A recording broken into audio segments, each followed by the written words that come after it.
ایک سوال ہے کہ کیا کسی بچے کے سامنے اس کے ہم عمر دوسرے بچے کی مثال دینا یا تعریف کرنا کیا یہ کانفیڈنس کو خراب کرتا ہے؟ اس میں بہت حکمت اور احتیاط کی ضرورت ہے. جب بچے 7 سال سے چھوٹے ہیں تو میں یہ عرض کروں گا کہ آپ ان سے چھوٹے بچوں کو، جب بچہ بہت چھوٹا ہے، جب آپ کا بچہ 3 سال کا ہے اور اس کا ایک چھوٹا بھائی یا چھوٹی بہن آیا ہے، تو آپ 3 سال کے بچے کے سامنے جو نیو بورن چائلڈ ہے اس کو گود میں نہ لیں. میں فادرز سے یہ کہوں گا 2 سال کے بچے کے سامنے نیو بورن یا 2 مہینے کے بچے کو پیار نہ کریں، اس لیے کہ وہ محبت میں شراکت برداشت نہیں کر سکتا. ٹھیک ہے. اور اماں کے لیے بڑا چیلنج ہوتا ہے کہ جب اماں اپنے بچے کو دودھ پلاتی ہیں یا اماں اپنے بچے کے ساتھ اس کو ٹائم دیتی ہیں، جو نیو بورن بچہ ہے تو جو 3 سال والا بچہ ہے، یا تو فادر اسے کہیں لے جائیں تھوڑی دیر کے لیے، یا پھر والدہ تھوڑی سی ہمت کر کے اس کو اپنے قریب ہی بٹھا لیں اور وہ اس کو بھی ذرا سا ایک کمفرٹ دے دیں. یہ بہت اچھا ہوگا. جیسے جیسے بچے بڑے ہوتے ہیں انہیں یہ خود سمجھ میں آتا ہے کہ دوسرے بچوں کی کیا اسٹرینثs ہیں اور ان کی کیا اسٹرینثs ہیں.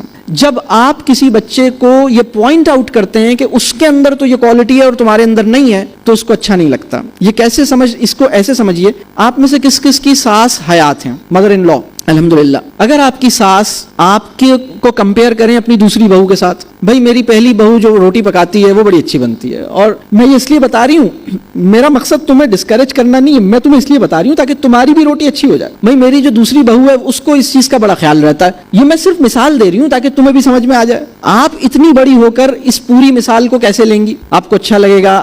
آپ اس سے کچھ حاصل کریں گی یا نہیں کریں گی؟ اصولی طور پر آپ کو اس قابل ہو جانا چاہیے کہ اس مثال کا برا نہ مانیں. اصولی طور پر آپ کو اس پوائنٹ پہ آ جانا چاہیے تھا کہ آپ ایسی مثالوں پہ ریئیکٹ نہ کریں، آپ اسے ایکسپٹ کریں. آپ کو اس لیول آف میچیورٹی پہ پہنچ جانا چاہیے تھا، لیکن ہم بھی اس لیول آف میچیورٹی پہ ابھی نہیں پہنچے، بہت سارے لوگ نہیں پہنچے. بچہ جو ہے وہ اس میں اور زیادہ سینسٹیو ہے. تو بچے کے سامنے اگر کسی دوسرے بچے کی تعریف کی جا رہی ہے، اس کی کوئی اسٹرینتھ پوائنٹ آؤٹ کی جا رہی ہے، تو آپ نے اس کی احتیاط کرنی ہے کہ دوسرے بچے کی بھی کوئی اسٹرینتھ پوائنٹ آؤٹ کریں. اگر آپ نے کسی ایک بچے کی حوصلہ افزائی کی ہے تو سب کی حوصلہ افزائی کریں. کبھی کبھی ہم ایک جملہ بولتے ہیں، یہ والا بچہ نا بہت تیز ہے، بلکہ دوسرے، ہاں آپ کا یہ جو تیسرا والا ہے نا یہ تیز ہے. یہ جو جملہ ہے نا آپ کا تیسرا والا تیز ہے، اس جملے میں آپ ایک بڑی خراب بات کہہ گئے ہیں. وہ خراب بات پتہ ہے کیا ہے؟ اس کا مطلب ہے پہلا والا اور دوسرا والا یہ تیز نہیں ہے، یہ بے وقوف ہیں، یہ نکمے ہیں. یہ جملہ ٹھیک جملہ نہیں ہے. آپ اس طرح کا جملہ نہیں بولیے. آپ کہیے بھائی الحمدللہ آپ یہ کام بڑا زبردست کر لیتے ہیں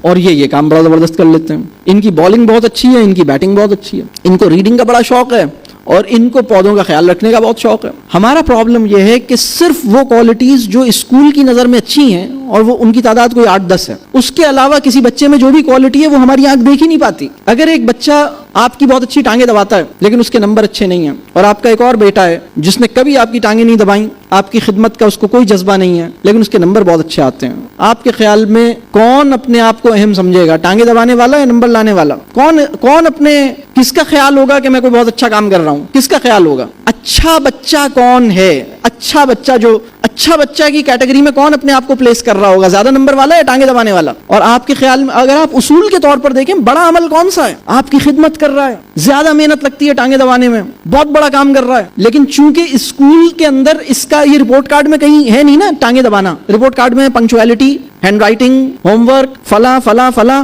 ٹانگیں دبانا تو ہے ہی نہیں اس میں. گھر میں پانی لا کے دیتا ہے، یا آپ جب گھر میں آتے ہیں تو تھوڑی دیر آپ کے پاس آ کے بیٹھتا ہے، آپ سے باتیں کرتا ہے. وہ بچہ جو دادا کے پاس جا کے بیٹھتا ہے، دادا کی طبیعت خراب ہے، روزانہ دادا کے پاس 10-15 منٹ جا کے بیٹھتا ہے، یہ عظیم انسان ہے، عظیم انسان ہے. لیکن ہم ان چیزوں کو، تو اگر آپ کمپیئر، میں یہ آپ سے کہوں گا کہ آپ کسی بچے کو کمپیئر نہیں کریں، اور اگر کسی بچے کی حوصلہ افزائی کے لیے اس کی تعریف کرنی ہے تو باقی بچوں کی بھی کوئی نہ کوئی خاص بات پوائنٹ آؤٹ ضرور کیجیے. ایک بچے کی خاص بات پوائنٹ آؤٹ کر لی، دوسرے بچے کی خاص بات پوائنٹ آؤٹ نہیں کی، یہ زیادتی ہے.